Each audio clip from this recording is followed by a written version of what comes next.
ఐబొమ్మకి big shock ఇచ్చారు పోలీసులు. ఐబొమ్మ మీ అందరికి తెలిసిందే.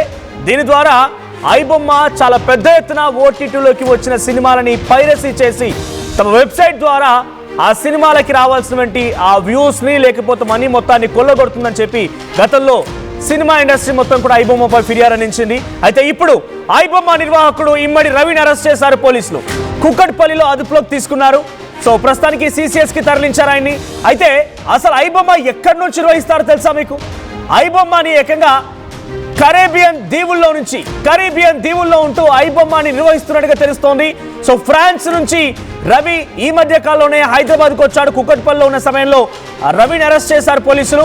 సో నిందితుడి అకౌంట్లో ఏకంగా 3 కోట్ల రూపాయలుంటే వాటిని కూడా సీజ్ చేశారట. గతంలో పోలీసులకు సైతం ఛాలెంజ్ విసిరాడు ఈ ఐబొమ్మ రవి. సినీ పరిశ్రమతో పాటుగా పోలీసుల జీవితాలు కూడా బట్టబయలు చేస్తారంటూ ఒక స్టేట్మెంట్ కూడా ఆయన ఐబొమ్మ వెబ్సైట్లో రాసుకొచ్చాడు. తన వెబ్సైట్ పై కన్నేస్తే అందరి జీవితాలు రోడ్డున పడేస్తానంటూ బెదిరింపులకు పాల్పడ్డాడు. 6 నెలలుగా రవి కోసం పోలీసులు గాలింపు చర్యలు చేపడుతున్నారు. ఎట్టకేలకి కుక్కట్పల్లిలోని ఆయన అదుపులోకి తీసుకున్నారు. సో ఐబొమ్మ నిర్వాహకుడి పేరు ఇమ్మడి రవి. ఫ్రాన్స్ నుంచి కుక్కట్పల్లికి వచ్చిన తర్వాత ఆయన అరెస్ట్ చేశారు. హైదరాబాద్కి వచ్చినాక అరెస్ట్ చేశారు.